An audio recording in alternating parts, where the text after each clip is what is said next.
Iran ಮತ್ತು America ನಡುವೆ ಮತ್ತೆ ಭಾರಿ ಹೊಡೆದಾಟ ಶುರುವಾಗಿದೆ. ಯಾವ ಮಟ್ಟಿಗಂದ್ರೆ ಈ ಸಲ ಬಹರೇನ್, ಕುವೈತ್ ಮತ್ತು ಜೋರ್ಡನ್ಗೂ ಇರಾನ್ ಮಿಸೈಲ್ ಹಾಕಿದೆ. ಇನ್ನೊಂದ್ ಕಡೆ ಭಾರತ ಪಾಕಿಸ್ತಾನಕ್ಕೆ ಹೊಸ ಎಚ್ಚರಿಕೆ ಕೊಟ್ಟಿದೆ.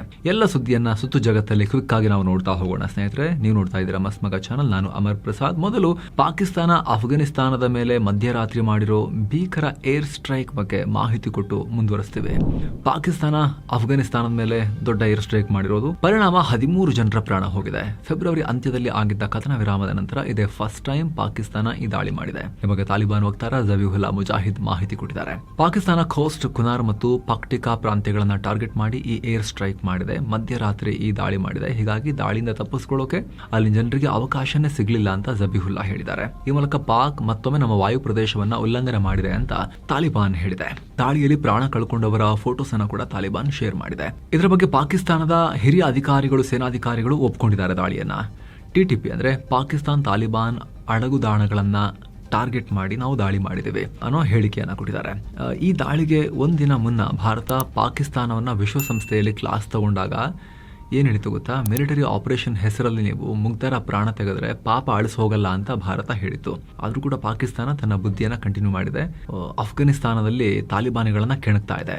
ಮತ್ತೊಂದು ಕಡೆ ಇದೆ ಅಫ್ಘಾನಿಸ್ತಾನದಲ್ಲಿ ಭಾರಿ ಪ್ರತಿಭಟನೆ ಕೂಡ ಆಗಿದೆ. ಹಿಜಾಬ್ ನಿಯಮವನ್ನ ಉಲ್ಲಂಘನೆ ಮಾಡಿದ್ದಾರೆ ಅಂತ ಹೇಳಿ ತಾಲಿಬಾನ್ ಆಡಳಿತ ಒಬ್ಬ ಮಹಿಳೆಯನ್ನ ಬಂಧಿಸಿತ್ತು. ಇದನ್ನು ಖಂಡಿಸಿ ಪ್ರತಿಭಟಿಸಲಾಗಿದೆ. ಇದನ್ನು ಹತ್ತಿಕ್ಕೋಕೆ ತಾಲಿಬಾನಿಗಳು ಗುಂಡು ಹಾರಿಸಿದ್ದಾರೆ. 2 ಪ್ರಾಣ ಹೋಗಿದೆ, ಹಲವರು ಗಾಯಗೊಂಡಿದ್ದಾರೆ. ಆದರೆ ಗುಂಡಿನ ದಾಳಿ ಮತ್ತು ಸಾವಿನೋವಿನ ವರದಿಯನ್ನ ತಾಲಿಬಾನ್ ಅಧಿಕಾರಿಗಳು ತಳ್ಳಿ ಹಾಕಿದ್ದಾರೆ, ಮುಚ್ಚಾಕ್ತಿದ್ದಾರೆ. ಸಾರ್ವಜನಿಕ ಸುವ್ಯವಸ್ಥೆ ಕಾಪಾಡೋಕೆ ಮಾತ್ರ ಕ್ರಮ ತಗೊಂಡಿದ್ದೀವಿ, ನಾವೇನು ಹಿಂಸಾಚಾರ ಮಾಡಿಲ್ಲ ಅಂತ ತಾಲಿಬಾನ್ ಅಧಿಕಾರಿಗಳು ಹೇಳಿಕೆ ಕೊಡ್ತಾ ಇದ್ದಾರೆ. ಏನೋ ಮಿಡಲ್ ಈಸ್ಟ್ ನಲ್ಲಿ ಮತ್ತೆ ದಾಳಿ ಪ್ರತಿದಾಳಿ ಆಗಿದೆ. ಇರಾನ್ ಮೇಲೆ ಅಮೆರಿಕ ನೆಲೆಗಳ ಮೇಲೆ ಇರಾನ್ ದಾಳಿ ಮಾಡಿದ್ದಾರೆ.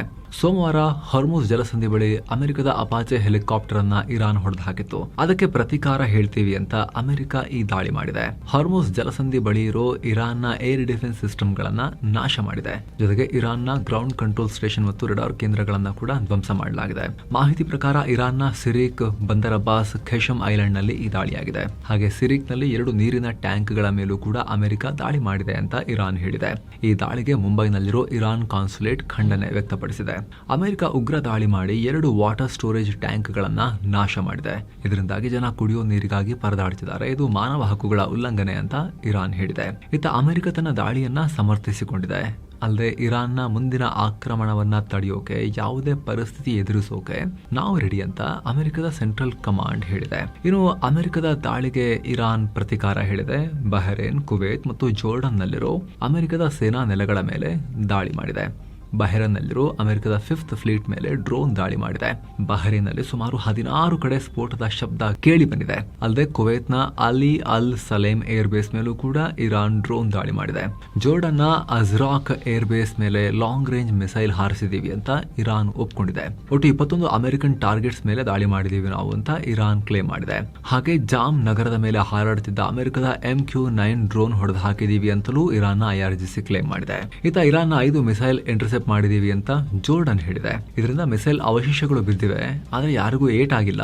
ಆಸ್ತಿ ಪಾಸ್ತಿ ನಾಶ ಕೂಡ ನಮ್ಮಲ್ಲಿ ಆಗಿಲ್ಲ ಅಂತಲೂ ಜೋರ್ಡನ್ ಹೇಳಿದೆ. ಈ ನಡುವೆ ಇರಾನ್ನ ವಿದೇಶಾಂಗ ಸಚಿವ ಅಬ್ಬಾಸ್ ಅರಾಕ್ಚಿ ಕೂಡ ಅಮೆರಿಕಗೆ ವಾರ್ನಿಂಗ್ ಕೊಟ್ಟಿದ್ದಾರೆ. ನೀವು ಸೇಫ್ ಆಗಿರಬೇಕು ಅಂದ್ರೆ ಪರ್ಷಿಯನ್ ಕೊಲ್ಲಿಯಿಂದ ಜಾಗ ಖಾಲಿ ಮಾಡಿ ಅಂತ ಹೇಳಿದ್ದಾರೆ.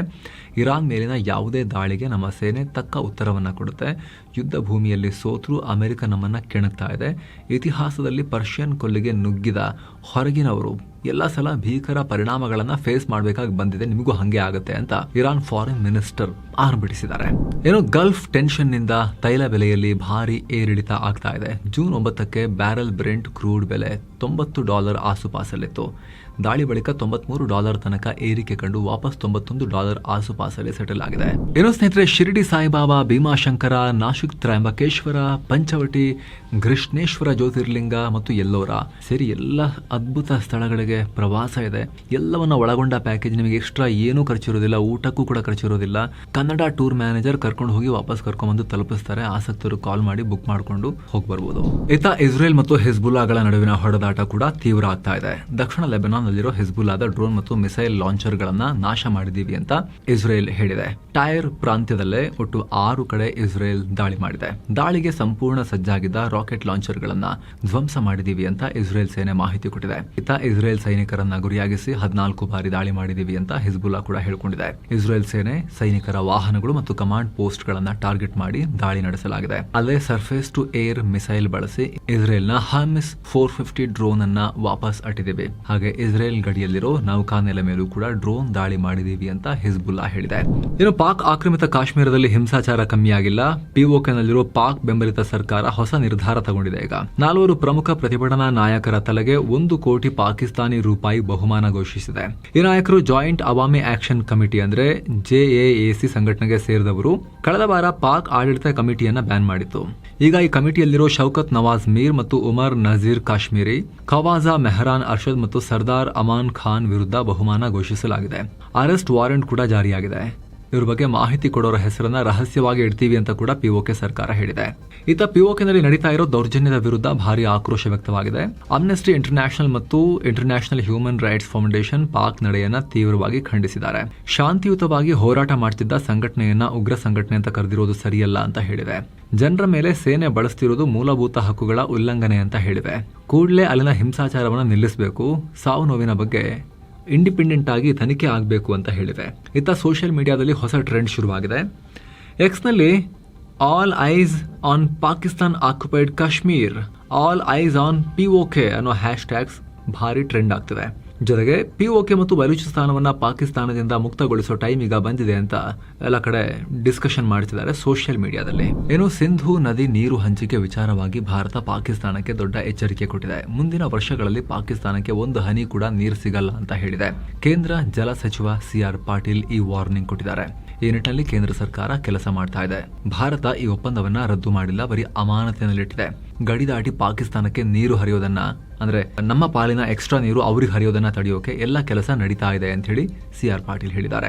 ಈ ಇಡೀ ಪ್ರಕ್ರಿಯೆಯನ್ನ ಕೇಂದ್ರದ ಉನ್ನತ ಮಟ್ಟದಲ್ಲಿ ಸೂಕ್ಷ್ಮವಾಗಿ ಮಾನಿಟರ್ ಮಾಡಲಾಗ್ತಿದೆ. PM ಮೋದಿ ಅವರ ಸೂಚನೆ ಮೇರೆಗೆ ಗೃಹ ಮಂತ್ರಿ ಅಮಿತ್ ಶಾ ಅವರು ಕೂಡ ಖುದ್ದಾಗಿ ಈ ವಿಚಾರವನ್ನ ಮಾನಿಟರ್ ಮಾಡ್ತಾ ಇದ್ದಾರೆ. ನಿಗದಿತ ಟೈಮ್ ಒಳಗಡೆ ಈ ಕೆಲಸ ಮುಗಿಯುತ್ತೆ ಅಂತ ಕೇಂದ್ರ ಜಲ ಸಚಿವರು ಹೇಳಿದ್ದಾರೆ. ಅಂದಹಾಗೆ ಪಹಲ್ಗಾಮ್ ದಾಳಿ ನಂತರ ಭಾರತ ಸಿಂಧೂ ನದಿ ಒಪ್ಪಂದವನ್ನ ಸಸ್ಪೆಂಡ್ ಮಾಡಿದೆ. ಸದ್ಯ ಪಾಕ್ನಲ್ಲಿ ಈಗಲೇ ನೀರಿಗಾಗಿ ಹಾಹಾಕಾರ ಶುರುವಾಗಿದೆ. ಕರಾಚಿಯ ಬರೋಬ್ಬರಿ 70% ಭಾಗದಲ್ಲಿ ಸರಿಯಾಗಿ ನೀರೇ ಸಿಗ್ತಾ ಇಲ್ಲ. ಈ ಜಲ ಬಿಕ್ಕಟ್ಟಿಗೆ ಸರ್ಕಾರನೇ ಕಾರಣ ಅಂತ ಅಲ್ಲಿನ ಲೀಡರ್ಗಳು, ಜನಸಾಮಾನ್ಯರು ಎಲ್ಲರೂ ಬೈತಾ ಇದ್ದಾರೆ. ಸೊ ಮುನೀರಾ ಮತ್ತು ಪಾಕಿಸ್ತಾನದ ಶಹಬಾಜ್ ಸರ್ಕಾರಕ್ಕೆ ದೊಡ್ಡ ಸಂಕಷ್ಟ ಅಲ್ಲಿ ಆಲ್ರೆಡಿ ಇದೆ. ಅಂತ ಟೈಮ್ನಲ್ಲಿ ಭಾರತ ಈ ಯೋಜನೆಗಳನ್ನ ವೇಗ ಮಾಡ್ತಿರೋದ್ರಿಂದ ಪಾಕಿಸ್ತಾನಕ್ಕೆ ತುಂಬಾ ಕಾದಿದೆ ಮುಂದಿನ ದಿನಗಳಲ್ಲಿ. ಇನ್ನು ಒಮಾನ್ ಕೊಲ್ಲಿಯಲ್ಲಿ 24 ಭಾರತೀಯ ನಾವಿಕರಿದ್ದ ಹಡಗಿನ ಮೇಲೆ ದಾಳಿ ಬಗ್ಗೆ ಭಾರತ ಪ್ರತಿಕ್ರಿಯೆ ಕೊಟ್ಟಿದೆ. ಆದರೆ ಈ ಘಟನೆ ಬಗ್ಗೆ ಭಾರತ ಅಮೆರಿಕವನ್ನು ನೇರವಾಗಿ ಟೀಕೆ ಮಾಡಿಲ್ಲ. ಬದಲಿಗೆ ದಾಳಿಯಿಂದಾಗಿ ಹಡಗಿನ ಓಡಾಟವನ್ನು ನಿಷ್ಕ್ರಿಯ ಮಾಡಲಾಗಿದೆ ಅಂತಷ್ಟೇ ಭಾರತ ಸ್ಪಷ್ಟಪಡಿಸಿದೆ. ನಮ್ಮ ರಕ್ಷಣಾ ಸಚಿವಾಲಯ ಕೂಡ ಇದೊಂದು ಕ್ಷಿಪಣಿ ದಾಳಿ ಅಂತ ಹೇಳಿದೆ. ಇನ್ನು PM ಮೋದಿ ಜೂನ್ 13ರಿಂದ 18ರವರೆಗೆ ಫ್ರಾನ್ಸ್ ಮತ್ತು ಸ್ಲೋವಾಕಿಯಾ ಪ್ರವಾಸವನ್ನ ಕೈಗೊಳ್ತಾರೆ. ಮೊದಲಿಗೆ ಫ್ರಾನ್ಸ್ಗೆ ಹೋಗಿ ಅಲ್ಲಿನ ಅಧ್ಯಕ್ಷ ಇಮಾನ್ಯುಯಲ್ ಮ್ಯಾಕ್ರಾನ್ ಜೊತೆಗೆ ದ್ವಿಪಕ್ಷೀಯ ಮಾತುಕತೆ ನಡೆಸ್ತಾರೆ. ಬಳಿಕ ಜೂನ್ 14ಗೆ ಸ್ಲೋವಾಕಿಯಾಗೆ ಭೇಟಿ ಕೊಡೋ ಮೂಲಕ ಹೊಸ ಇತಿಹಾಸ ಬರೀತಾರೆ. ಯಾಕಂದ್ರೆ ಭಾರತದ ಪ್ರಧಾನಿಯೊಬ್ಬರು ಸ್ಲೋವಾಕಿಯಾಗೆ ಭೇಟಿ ಕೊಡ್ತಾ ಇರೋದು ಇದೇ ಮೊದಲ ಬಾರಿ. ಅಲ್ಲೂ ಕೂಡ PM ಮೋದಿ ಸ್ಲೋವಾಕಿಯಾ PM ಫಿಕೋ ಮತ್ತು ಅಧ್ಯಕ್ಷ ಪೀಟರ್ ಪೆಲೆಗ್ರಿನಿ ಅವರೊಂದಿಗೆ ಮಹತ್ವದ ಮಾತುಕತೆ ನಡೆಸ್ತಾರೆ. ಬಳಿಕ ಜೂನ್ 16ಕ್ಕೆ ಮತ್ತೆ ಫ್ರಾನ್ಸ್ಗೆ ಬಂದು G7 ಶೃಂಗಸಭೆಯಲ್ಲಿ ಪಾಲ್ಗೊಳ್ತಾರೆ. ಈ ಟೈಮ್ನಲ್ಲಿ ಟ್ರಂಪ್ ಅವರನ್ನ ಮೋದಿ ಮೀಟ್ ಆಗೋ ಸಾಧ್ಯತೆ ಇದೆ. ಇನ್ನು ಎಲಾನ್ ಮಸ್ಕ್ ಒಡೆತನದ ಸ್ಟಾರ್ಲಿಂಕ್ ಕಂಪನಿಗೆ ಕೇಂದ್ರ ಸರ್ಕಾರ ಶಾಕ್ ಕೊಟ್ಟಿರೋ ಮಾಹಿತಿ ಸಿಕ್ಕಿದೆ. ಸ್ಟಾರ್ಲಿಂಕ್ ಇಂಟರ್ನೆಟ್ ಸೇವೆಗೆ ಫೈನಲ್ ಪರ್ಮಿಷನ್ ಕೊಡೋದನ್ನ ಸರ್ಕಾರ ತಡೆ ಹಿಡಿದಿದೆ ಅಂತ ಬ್ಲೂಮ್ಬರ್ಗ್ ರಿಪೋರ್ಟ್ ಮಾಡಿದೆ. ಇರಾನ್ನಲ್ಲಿ ಸ್ಟಾರ್ಲಿಂಕ್ಗೆ ಲೈಸೆನ್ಸ್ ಇಲ್ಲ, ಆದ್ರೂ ಅಲ್ಲಿ ಇದರ ಬಳಕೆ ಆಗಿದೆ ಅನ್ನೋ ರಿಪೋರ್ಟ್ಸ್ ಬರ್ತಾ ಇದಾವೆ. ಇದನ್ನ ನೋಡಿ ಭಾರತದ ಭದ್ರತಾ ಏಜೆನ್ಸಿಗಳು ಅಲರ್ಟ್ ಆಗಿವೆ. ಲೈಸೆನ್ಸ್ ಇಲ್ಲದೆ ಉಗ್ರರು ಅಥವಾ ದೇಶ ವಿರೋಧಿ ಸಂಘಟನೆಗಳು ಇದನ್ನ ಯೂಸ್ ಮಾಡ್ಕೊಂಡ್ರೆ ನಾವು ಹೆಂಗ್ ಇದನ್ನ ಮಾನಿಟರ್ ಮಾಡೋದು, ತಡೆಯೋದು ಅನ್ನೋದು ಸರ್ಕಾರದ ಆತಂಕ.